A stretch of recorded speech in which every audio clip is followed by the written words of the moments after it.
জানো তো আমার টিউশনি পড়াতে পড়াতে এখন এমনই একটা অভ্যাস হয়ে দাঁড়িয়েছে, যেদিন রবিবার থাকে সেই দিন সকালটা আমার ভীষণই ফাঁকা, মানে সকাল না পুরো দিনটাই আমার ভীষণ ফাঁকা যায়। কারণ হচ্ছে আমি দিনের বেশিরভাগ টাইমটাই আমার প্রত্যেকটা স্টুডেন্টের সাথেই আমি কাটাই। কারণ আজকে যেহেতু রবিবার আর আমারও ছুটি, বেশ আমার ভালোও লাগে, মাঝে মাঝে আবার মন খারাপও করে যে আজ মানে খালি খালি লাগতেছে। তো যাই হোক, এই চিন্তা ভাবনা ছাড়ো। তো ফার্স্টেই আমি সুন্দর মতো ঘুম থেকে উঠে বিছানাটা মানে গুছিয়ে নিলাম। তো এখন আমি চলে যাব হচ্ছে ব্রাশ করতে। তো অনেক দিন হলো ছাদে যাওয়া হয় না, যেহেতু আজকে না ওয়েদারটা এতটা সুন্দর ছিল আর এতটা হাওয়া, মানে আমার তো ভীষণ ভীষণ ভালো লেগেছে। মনে হচ্ছে আরও সারাক্ষণ আমি থাকি, মানে ছাদে থাকি। তো এত সুন্দর হাওয়া হচ্ছিল। তো দেখো মা এখানে মাটির হাঁড়িতে, এটা তোমরা কি ফুল গাছ বলো? টাইম ফুল গাছ। তো আমরা তো একটা দুব্বা ফুল গাছ বলি। তো যাই হোক, দেখো এখানে আমাদের কাছে একটা বেগুন ধরেছে, আবার বড়ও হয়ে গেছে। আর এখানে ধুন্দুল ধরেছে, মানে ছাদে টবের মধ্যে বুনেছে। আর এখানে নীলকণ্ঠ ফুল, যখন আমাদের বাড়ি নীলকণ্ঠ ফুল ছিল না তখন লোকের বাড়ি আনতে যেতাম, তখন কথা শুনতাম বাবা এই পুজো দেওয়ার ফুল নিয়ে। তো যাই হোক, সেই কথা ছাড়ো, এখন নিজের হয়েছে নিজের বাড়ি দিয়েই করি। তো আমার তো ভীষণ ভালো লাগতেছিল ওয়েদারটা।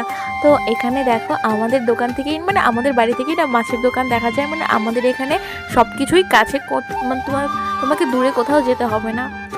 তো এইটা হচ্ছে আমাদের দোকানের ছাদ আর এটা হচ্ছে আমাদের গোডাউনের ছাদ।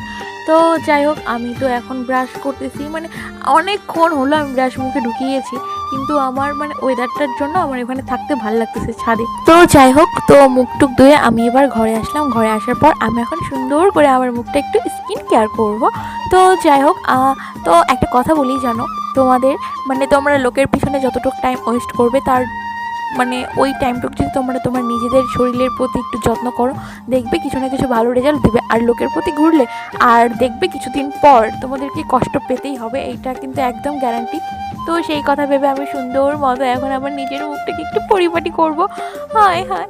তো যাই হোক, তো আমার এখানে তো হয়ে গেছে, এখন আমি আসবো। তো জানো কিছুদিন ধরে না আমি রসুন খাই, তো কিভাবে খাই তোমাদের দেখাবো।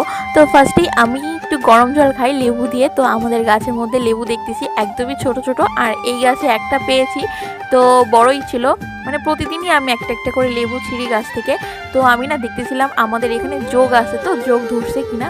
তো যাই হোক, যোগ তো ধরেনি, আমি যোগ ভীষণ ভয় পাই। তো লেবুটা ছিঁড়ে মাকে দেখাচ্ছিলাম, আর যে আমি প্রতিদিন লেবু ছিঁড়ি, মা তো ভীষণই রাগ করে। তো মানে বলে বড় হয়নি, ছোট ছোট লেবু তুই ছিঁড়িস। তো কিছু করার নেই। তো আমি এখন বাটিতেই না গরম জল বসিয়েছি 1 গ্লাস মেপে। তো এই গরম জলের সাথে আমি হচ্ছে লেবু চিপে খাবো, এই রসটা খাবো। আর হচ্ছে আমি ওই যে রসুন দেখালাম না, ওই রসুন, আর এখানে রসুনের সাথে একটু মধু নিব, মধু নিয়ে আমি এটা খাবো। এটা খেলে নাকি স্কিনটা ভালো হয়। তো আমি মোবাইলে অনেক